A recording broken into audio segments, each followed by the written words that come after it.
Nossa conversa hoje vai girar em torno da intervenção dos espíritos nos nossos pensamentos e nas nossas ações.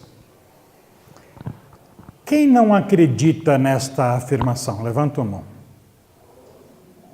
Todos nós acreditamos, já que estamos aqui na Casa Espírita, que o mundo espiritual interfere diretamente nas nossas ações, nos nossos pensamentos, nas nossas atitudes, não é? E é justamente esse o objetivo, compreender que os planos físico e espiritual se interrelacionam e que há influências recíprocas entre encarnados e desencarnados. Quando nós éramos primatas, quando nós estávamos deixando de andar sobre 4 patas e passando a andar sobre 2 pernas, nós tínhamos pensamento ou nós tínhamos instinto? Nós tínhamos instinto, né? Nós não sabíamos pensar ainda, não existia uma constância de ideias, começo, meio e fim. Nós, por exemplo, nos acasalávamos com a pessoa do sexo oposto apenas para procriar. Não existia relação amorosa. Todas as nossas atitudes, elas eram instintivas. Só que com o passar do tempo, o nosso pensamento, a nossa inteligência, o nosso cérebro foi se desenvolvendo. E muitas das nossas funções rudimentares e simples se transformaram em funções especializadas e complexas. Por exemplo, nós precisamos pensar para respirar? É um ato instantâneo, instintivo, não é? Que ela passou a ser essa mesma função especializada e complexa, porque nós não precisamos produzir pensamento para isso. É automático. Então, com o passar do tempo, aquilo que era uma função rudimentar passou a ser uma função complexa, porque o nosso cérebro também se aprimorou. Tudo isso exigiu um controle eficiente e preciso. Assim, o princípio inteligente foi desenvolvendo simultaneamente o sistema nervoso para desempenhar essa tarefa. O ato de respirar, ele deixou de ser instintivo e passou a ser mecânico através do sistema nervoso. Não passou a ser mais um ato de inteligência. A nossa inteligência construiu o nosso sistema nervoso para que o nosso sistema nervoso pudesse fazer com que essas funções passassem a ser mecânicas e deixando o nosso cérebro livre para outras funções. Após milênios de evolução, estava pronto o espetacular órgão do corpo humano, o nosso cérebro, que ele era dessa forma e foi se desenvolvendo cada vez mais, até chegar ao instante que é hoje. Leon Denis nos fala, numa das suas obras, a alma dorme na pedra, sonha na planta, move-se no animal e desperta no homem. A alma é o espírito encarnado. Concordam comigo? Muito bem. Ela dorme na pedra. Por que ela dorme na pedra? Deixa eu fazer uma pergunta para vocês.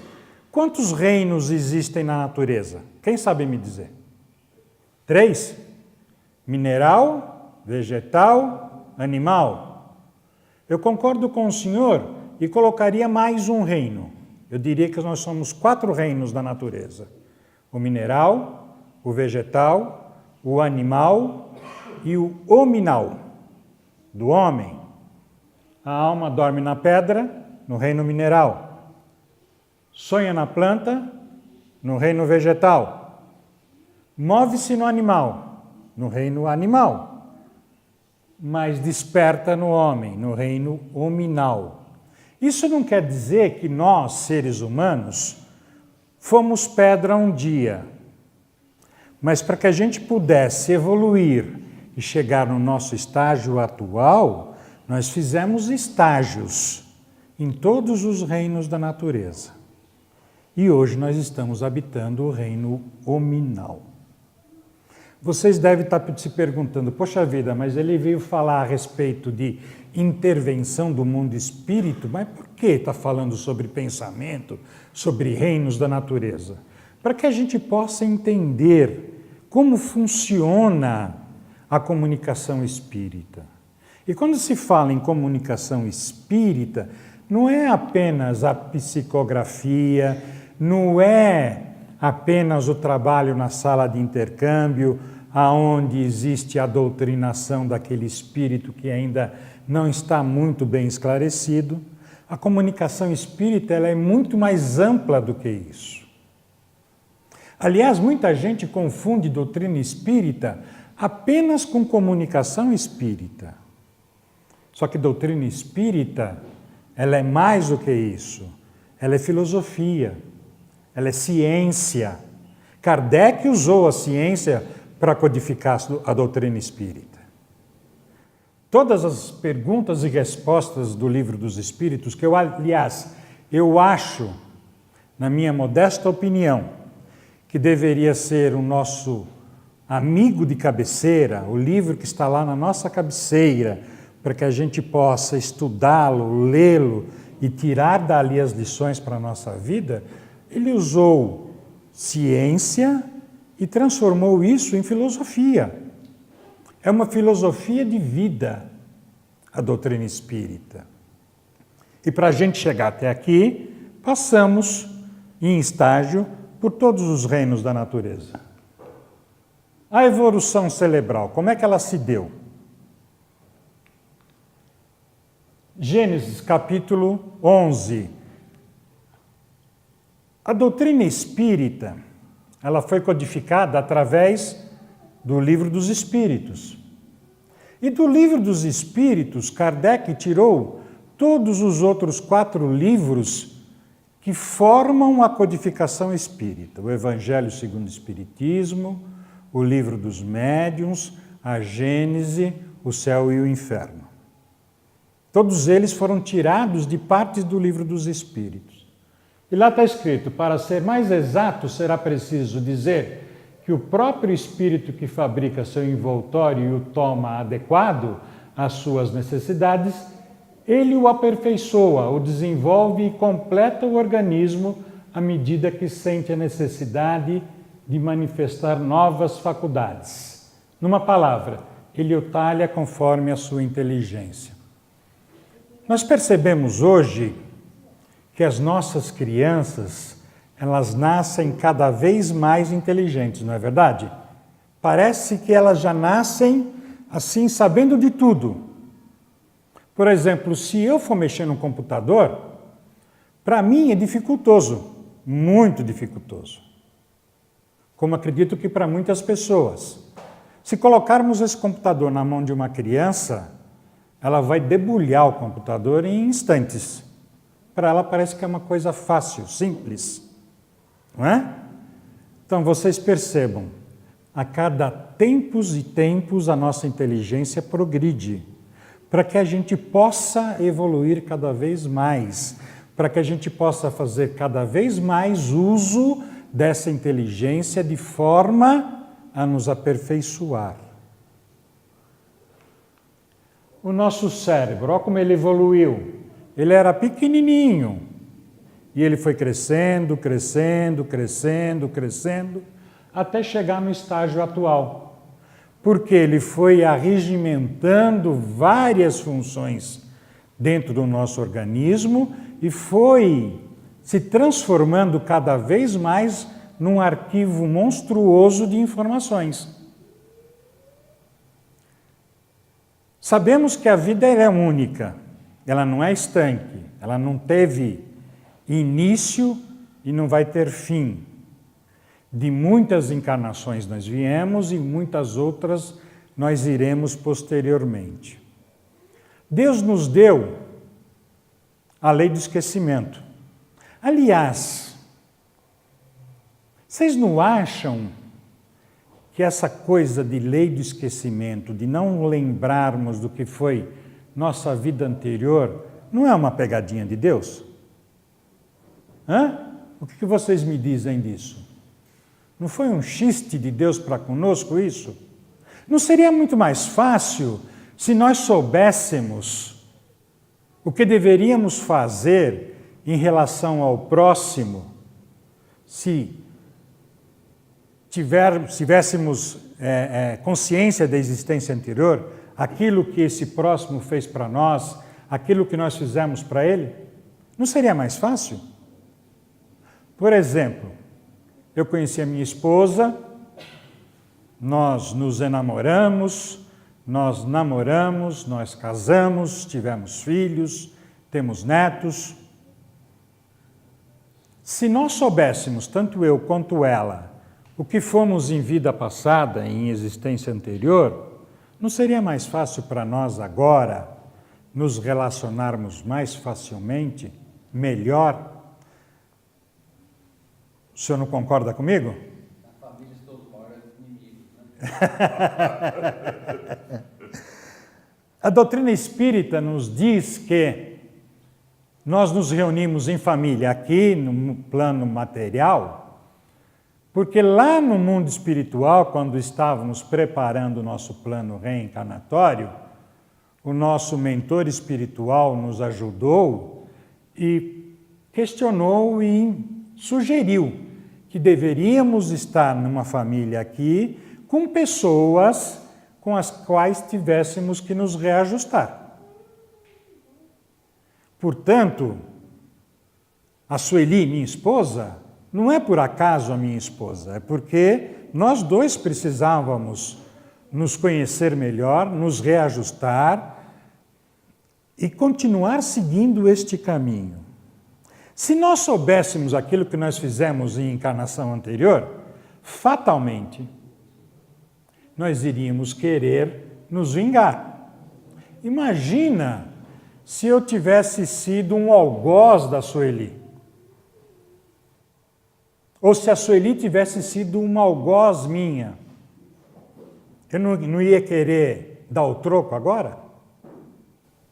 Então, em hipótese nenhuma, a lei do esquecimento é um xiste de Deus para conosco. Ao contrário, ele é uma forma mais ampla da benevolência dele, porque nos diz que devemos recomeçar sempre. E aí, se soubéssemos daquilo que fizemos, qual seria o nosso mérito? Não teríamos mérito nenhum. Nós já sabíamos. Ao contrário, se começamos tudo de novo, crescendo, evoluindo, pensando de forma diferente, todo o mérito é nosso. Aí está a bondade divina. Mas voltando ao nosso assunto. À medida que aptidões mais complexas se desenvolvem, as mais simples passam ao controle do inconsciente. Isso é o automatismo. É a questão que eu falei há pouco do ato de respirar.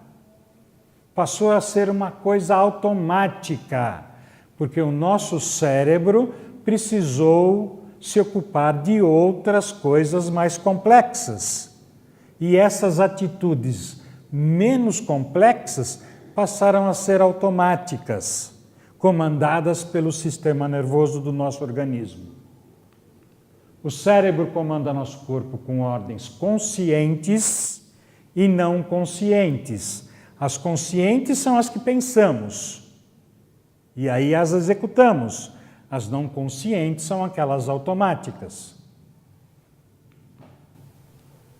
Todos os pontos de interligação do nosso cérebro, veja como ele é. Penetração dos nossos pensamentos pelos espíritos. A partir daqui, eu ratifico, o Livro dos Espíritos, na minha modesta opinião, deveria ser o nosso melhor companheiro. Porque ali está toda uma filosofia de vida. E a partir daqui, tudo que diz respeito à intervenção dos espíritos no nosso mundo foi tirado do livro dos Espíritos. Pergunta 456. Os Espíritos veem em tudo o que fazemos? O que vocês acham? Que sim ou que não? Que sim, levanta a mão quem é sim. A grande maioria cristiana não acha, ela acha que nem todos eles veem, né? Também não acha isso, né? Mas eles veem tudo. Todos os espíritos veem tudo. A visão deles é ampla, não está restrita aos 2 olhos que nós temos no corpo físico. Ela é muito mais ampla. Obviamente, existe aí uma série de atenuantes, uma série de circunstâncias para que alguns espíritos veem algumas coisas e outros não. Mas eles veem tudo. Eles podem ver, sim ou não, porque vos rodeiam incessantemente. Cada um vê apenas as coisas sobre as quais dirige sua atenção. Não se preocupa com o que lhes é indiferente, diferentemente de nós, seres humanos, que somos curiosos, não é? Aconteceu um problema de um acidente de carro a 2 quilômetros de distância. O trânsito parou e a gente quer chegar logo para o pedágio televisão, para ver o que está acontecendo ali. Os espíritos não agem dessa forma, eles se concentram. Obviamente, depende do estágio desse espírito. Quanto mais elevado, mais ele se concentra numa única atenção. Quanto menos elevado, mais ele amplia o seu leque de observação, mas continuando a ver tudo. Os espíritos podem conhecer os nossos mais secretos pensamentos? Sim ou não? E você, Cristiane? Acha que sim? Pois podem. É muito chato isso, né? Porque, veja, alguém cruza na rua com uma pessoa do sexo oposto e acha aquela pessoa, vou usar um termo da minha época, não é da sua não, hein? Da minha época, acha aquela pessoa supimpa, um espetáculo de pessoa. E ele começa a fazer pensamentos sobre aquela pessoa que ele acabou de ver, que é uma pessoa bonita, uma pessoa interessante, né? Só que ele tem uma tremenda de uma aliança no dedo. E ele pensa que ninguém sabe o que ele está pensando. Mas, na realidade, os espíritos podem conhecer esses pensamentos. Frequentemente conhece o que gostaria de esconder de vós mesmos. Nem atos nem pensamento lhes podem ser ocultados. Tudo aquilo que pensamos é de conhecimento deles. Obviamente que alguns podem fazer uso disso de uma forma e outros fazer uso disso de outra forma. Novamente, quanto mais evoluído o espírito, mais ele vai fazer um bom uso dessas informações para nos ajudar. Quanto menos evoluído o espírito, mais ele vai fazer uso dessas informações para nos prejudicar. Assim, é mais fácil esconder uma coisa de uma pessoa física ou viva do que fazer isso a essa mesma pessoa após a morte? Com certeza, não é? Vamos ver a resposta. Certamente. E quando acreditais estarem escondidos, tendes muitas vezes uma multidão de espíritos ao vosso lado que vos observam. Quem imagina essa sala aqui, por exemplo, com essas paredes físicas aqui desse tamanho, onde cabe talvez umas 100, 150 pessoas, estou certo ou errado? A senhora? Mais ou menos isso, umas 150 pessoas. Pensando na forma espiritual dessa sala, vocês derrubam essas 4 paredes. Imaginem essas 100, 150 pessoas multiplicadas por 10. Então, este é o nosso público, mais ou menos, aqui hoje.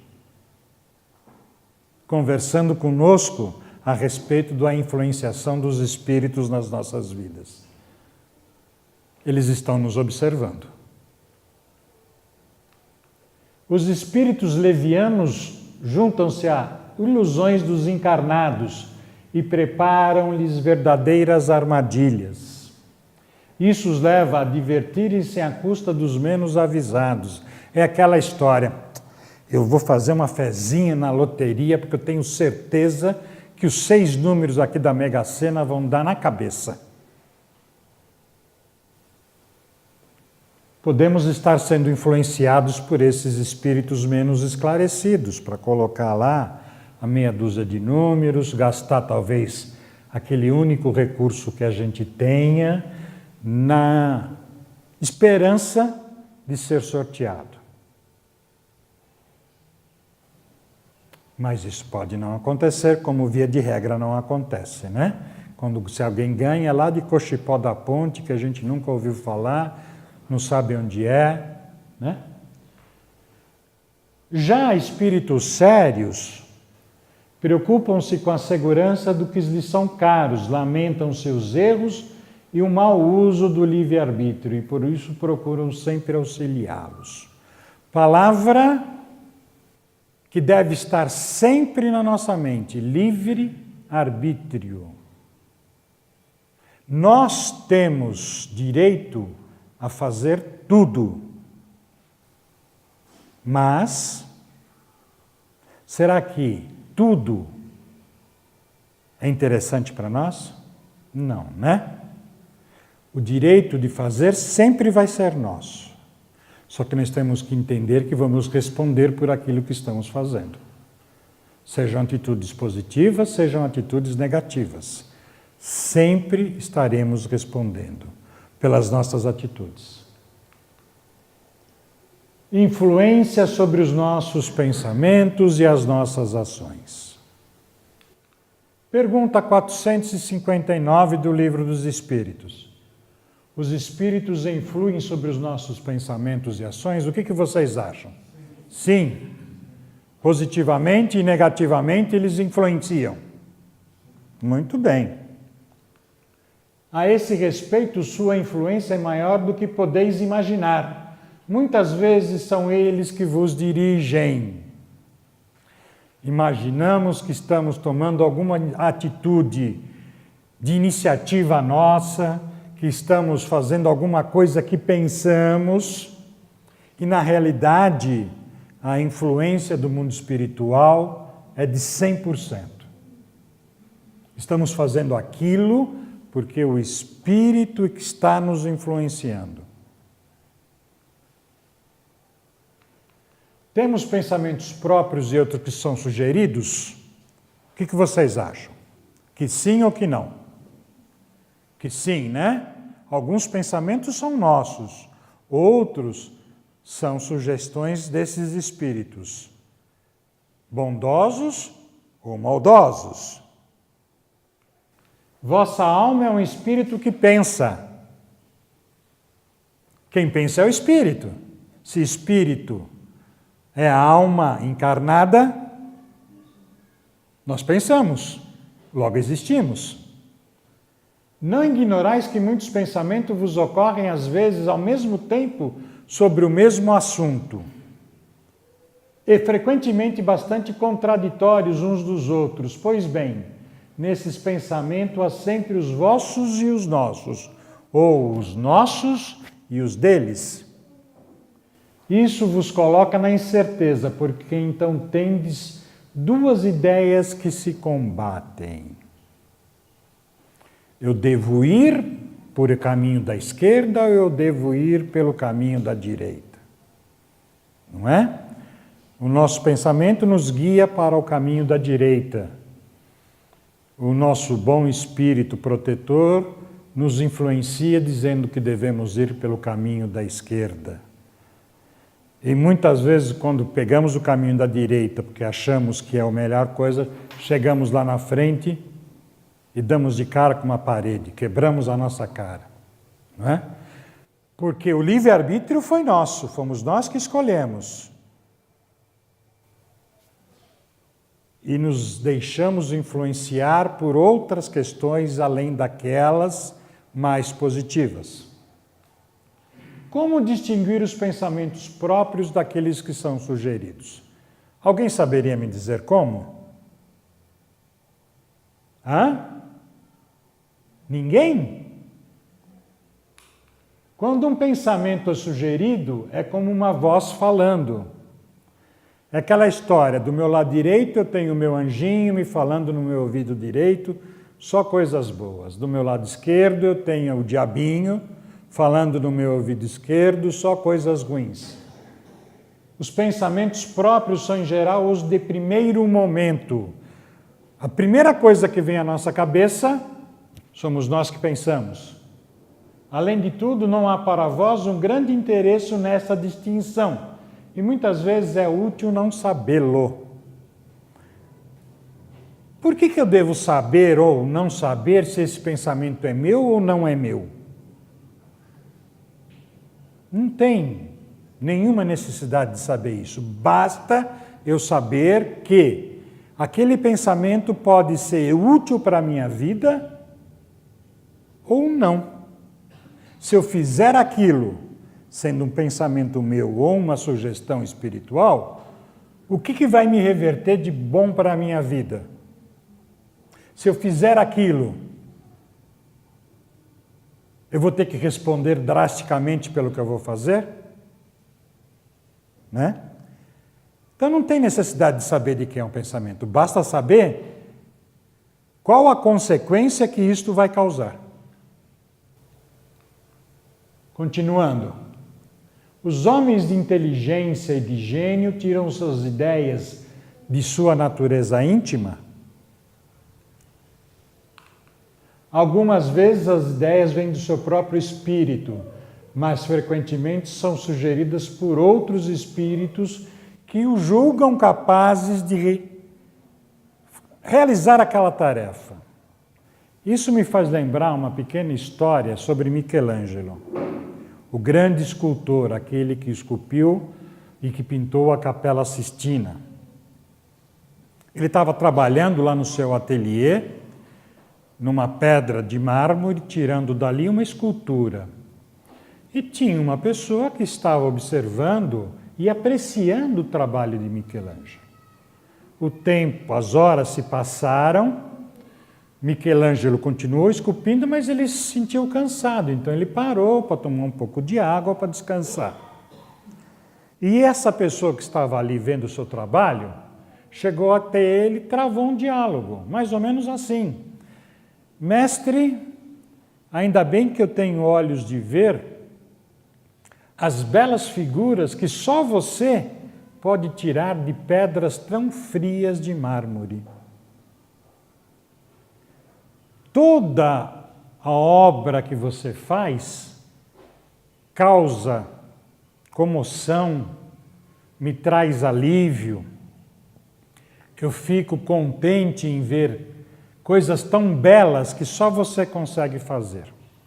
Nesse instante, Michelangelo interrompe o seu interlocutor e fala para ele: eu não faço nada disso que você está falando. Eu não sou essa figura que você está dizendo. Eu sou um reles trabalhador. Essa figura bela que você falou que eu tirei dessa pedra, ela já estava aí dentro. A única coisa que eu fiz foi aparar as arestas. E assim somos nós. A nossa inteligência, o nosso gênio está dentro da gente. Pela evolução que nós estamos galgando a cada nova encarnação nossa. Nós nos esquecemos daquilo que fizemos em vida anterior, recomeçamos, mas tudo isso está aqui dentro já. Está dentro de nós. Então, para que a gente possa colocar para fora esse belo, basta que a gente apare as nossas arestas. E se deixe influenciar pelos bons espíritos. Se nos fosse útil distinguir claramente nossos próprios pensamentos dos que nos são sugeridos, Deus nos teria dado o meio de o fazer, como nos deu de distinguir o dia e a noite. Como Deus não nos deu esse meio, então, novamente, não existe necessidade de saber isso. Disse a respeito do pensamento que o primeiro impulso é sempre bom. Isso é exato? É sempre positivo o primeiro impulso nosso? Acho que não, né? Pode ser bom ou pode ser mal, tanto faz. De acordo com a natureza do espírito encarnado que o recebe, é sempre bom para aquele que ouve as boas inspirações. Novamente a mesma figura do anjo e do diabo. Os dois nos futricando nos ouvidos. Qual o caminho que nós vamos escolher, o da esquerda ou da direita? Já no caso dos espíritos cuja influência é repelida pela vontade do encarnado, estes renunciam às suas tentativas, pois que nada têm a fazer ali, tanto do lado bom quanto do lado ruim. Qual o recurso infalível para se neutralizar a influência dos maus espíritos? O que vocês acham? O que devemos fazer para que a influência negativa desses espíritos menos esclarecidos possam nos influenciar? A prece, que mais? Não entendi? Prece e oração é a mesma coisa, não é? Fazer o bem, colocar toda a confiança em Deus, guardar-se de ouvir sugestões que possam dar guarida a maus pensamentos. Nós somos inteligentes, nós sabemos distinguir um pensamento que vai nos trazer benefício e um pensamento que vai nos trazer malefício. E uma analogia bem esdrúxula. Queremos escutar uma estação de rádio, qualquer uma que seja.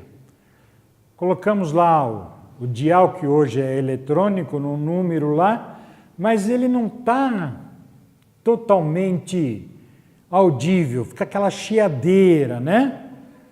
A nossa energia e a nossa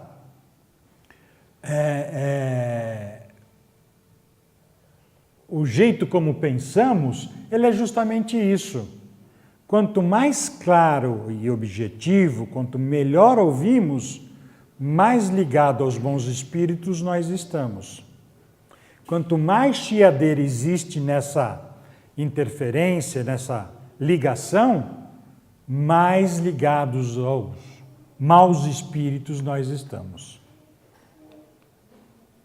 Lembre-se, olha lá a história do anjinho e do diabinho, olha lá que eu falei até agora. Lembre-se sempre que a influência dos espíritos se dá em nossos pensamentos e em nossas ações.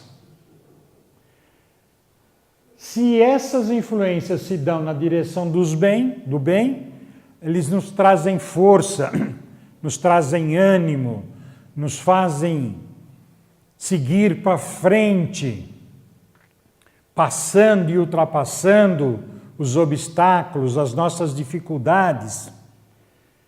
Se se dá na direção do mal, nos traz sofrimento, nos traz angústia, ficamos prostrados, ficamos praguejando contra tudo e contra todos, não temos forças de continuar, ficamos achando que somos os piores seres humanos. Ficamos achando que isso é culpa de Deus, que não foi gentil conosco, quando na realidade não é verdade, não é?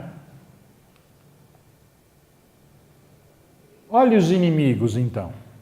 Aqueles que pretensamente achamos serem nossos inimigos. Sede, pois, misericordiosos, como também vosso Pai é misericordioso. misericórdia. Se tivermos isso em nós, esses pretensos inimigos deixarão de existir.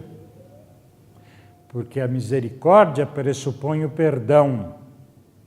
Se conseguimos perdoar aquele que achamos que é nosso inimigo, ele vai deixar de ser.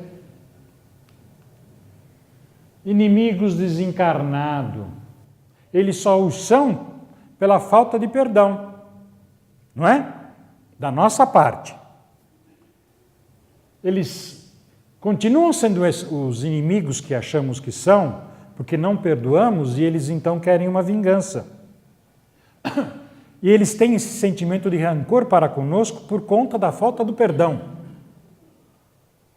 E a partir daí eles começam a ser os nossos obsessores, nos influenciando sempre negativamente. A partir do momento em que passamos a ser misericordiosos, que perdoarmos, passarão a ser nossos amigos, porque verão que aquele círculo do ódio se estancou ali.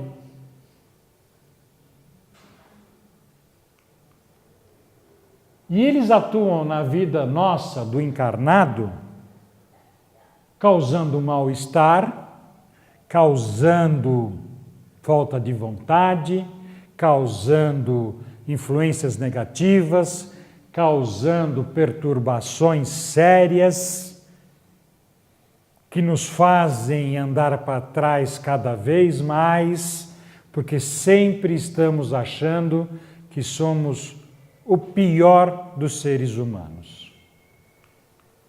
A maldade, ela não é um estado permanente do ser humano, mas ela ocorre devido a uma imperfeição passageira, que será corrigida em tempo oportuno.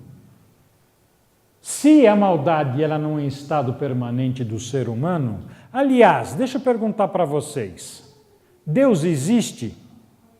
Existe? Então por que ele deixa acontecer esse mal todo que acontece no planeta Terra? Tantas guerras, tantas desavenças, tantas diferenças. Por quê?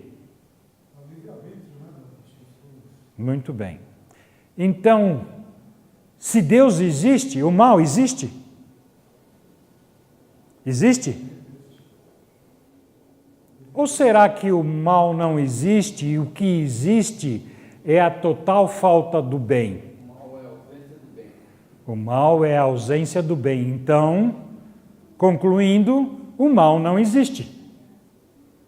O que existe é a falta de se praticar o bem, de ter o bem dentro de nós, de nos deixarmos influenciar por pensamentos apenas positivos, por nos influenciarmos por pensamentos negativos, por pensamento de espíritos que não são tão evoluídos como eles muitas vezes pretensamente acham que são e se apresentam como tal.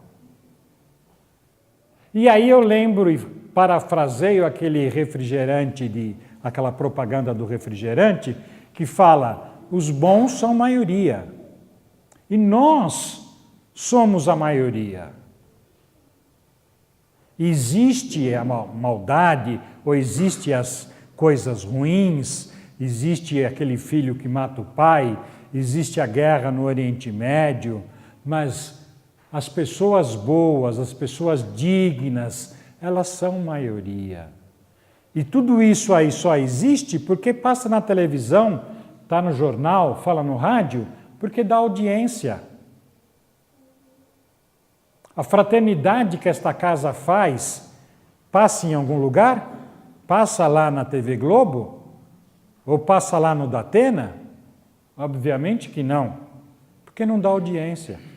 O que dá audiência é o filho que matou o pai, é a esposa que traiu o marido.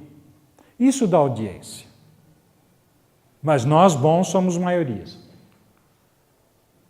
Da mesma maneira, nós temos aqueles espíritos que são afeitos a nós.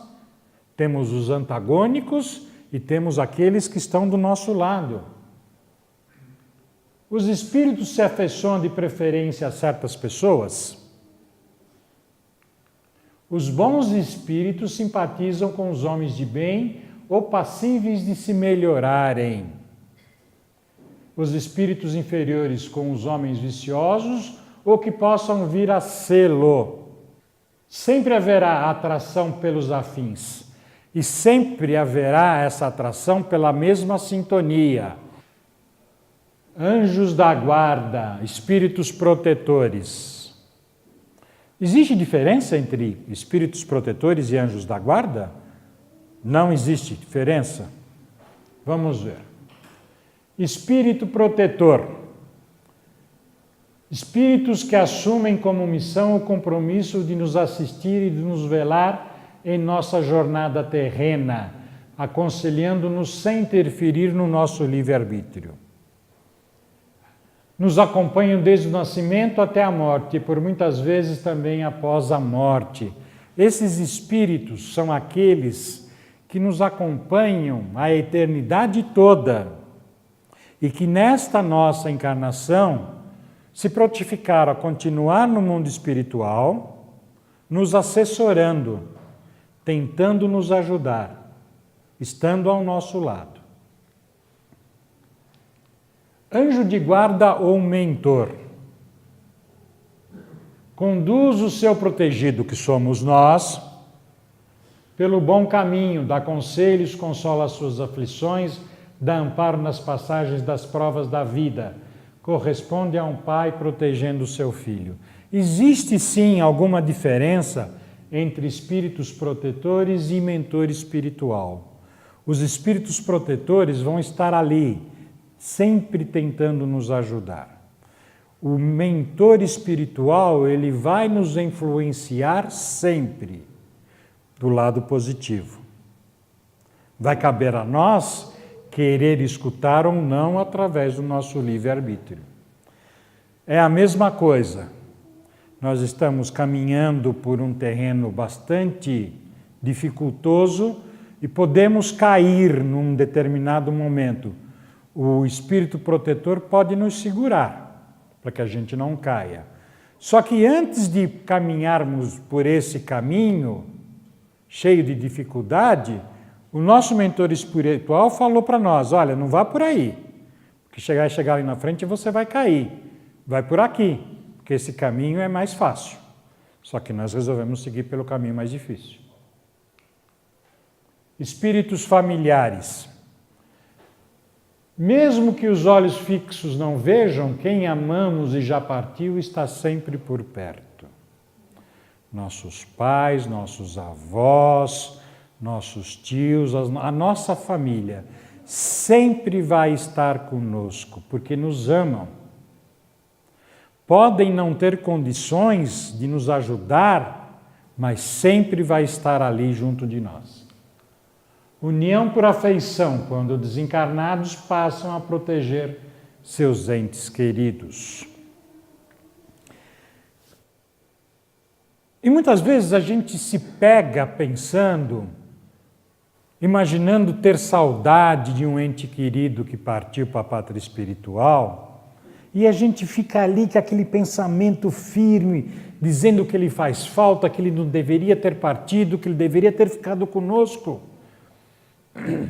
E isso, em vez de ajudar a continuidade de caminho daquele ente querido, por ele ter uma visão muito mais ampla do que a nossa, faz com que ele fique cada vez pior, porque ele pode querer nos ajudar e não consegue.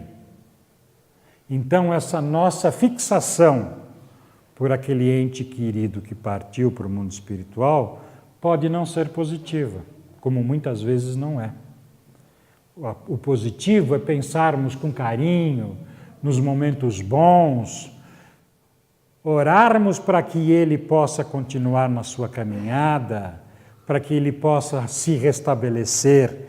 Aí sim ele vai estar bem, porque vai ver que estamos bem também. São bons, porém, por muitas vezes pouco adiantados e só atuam com ordem ou permissão dos espíritos superiores, que foi aquilo que eu disse. Ele quer nos ajudar, mas não tem condições ainda para isso. E ele fica cada vez mais querendo fazer aquilo e não consegue. Espíritos simpáticos. Pergunta 501. Por que a ação dos espíritos sobre a nossa existência é oculta? E por que, quando nos protege, não o fazem de uma maneira ostensiva? Imaginemos que o nosso pai, que recentemente partiu para a pátria espiritual, o nosso pai de sangue, aquele que nos deu origem, recentemente partiu para a pátria espiritual, seja um espírito de alta estirpe. E ele tem todas as condições de nos influenciar positivamente e de nos guiar pelos melhores caminhos. Por que ele faz isso na surdina? Não seria muito mais prazeroso se ele ostentasse isso? Se ele fizesse isso e soubéssemos que era ele que estava fazendo? O que vocês acham? Dai de graça o que de graça recebeis, não é isso que diz? Que a mão esquerda não saiba o que a direita faz, né? Então, para que ostentar a ajuda? Tem alguma necessidade? Nenhuma necessidade, não precisa. Se vocês ajudam, por exemplo, esta casa aqui, todo mundo precisa saber que vocês ajudam? Não. Qual o benefício que vai ser as pessoas saberem que vocês contribuíram para a manutenção desta casa? Nenhuma. Aliás, é aquela história, né? Eu tenho orgulho de ser o quê? Humilde. Se eu tenho orgulho, eu não sou humilde, não é? Então eu não preciso ostentar. Se contasseis com o seu apoio, não agiríeis por vós mesmos, e vosso espírito não progrediria. Para progredir, vos é preciso experiência e muitas vezes é preciso adquiri-la à própria custa. Aí sim nós estamos tendo mérito. Vamos voltar naquela história lá de sabermos do nosso passado. Não existe mérito em traçarmos um caminho sabendo o que devemos fazer. É preciso que exerça suas forças. Sem isso, seria como uma criança que não se deixa caminhar sozinha. Você já pensou segurando sempre nas mãos de uma criança para ela aprender a andar? Será que um dia ela vai conseguir andar sozinha? Dificilmente, né? A ação dos espíritos que vos querem bem é sempre regida de maneira a não impedir o vosso livre-arbítrio, mais uma vez, a nossa vontade. Visto que se não tiverdes responsabilidade, não avançareis no caminho que deve conduzir a Deus. O homem, não vendo quem o ampara, confia nas suas próprias forças. Voltando à figura da criancinha. Se segurarmos na mão dela sempre, ela não vai ter coragem de andar sozinha. Vai sempre precisar das nossas mãos. E ela não vai confiar na sua força, que faz com que ela ande. Seu guia, entretanto, vela por ele e, de tempos em tempos, o adverte do perigo. O anjinho e o diabinho.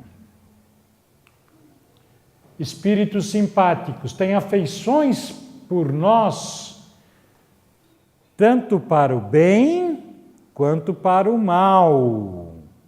Ele não é simpático só para o bem. Ele é simpático porque ele está na mesma sintonia que nós. Chico Xavier tem uma frase, para a gente poder concluir, já que faz tempo que estamos aqui conversando. Chico Xavier tem uma frase que eu uso como meu mantra e eu acho que todos nós poderíamos refletir sobre isso.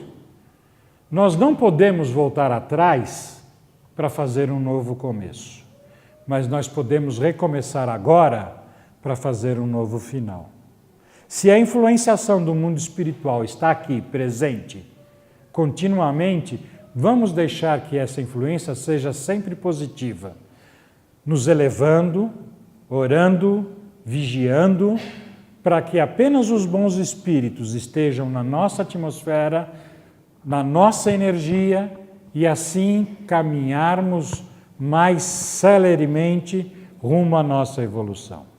Deus nos criou simples, nos criou ignorantes, mas nos criou destinados à perfeição, à felicidade plena.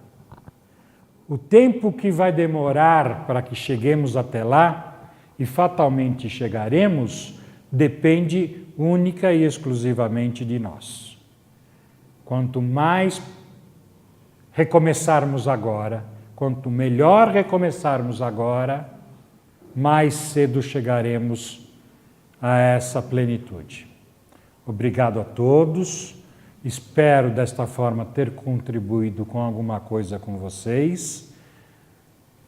E vamos refletir sobre tudo isso que foi dito aqui hoje. Muito obrigado.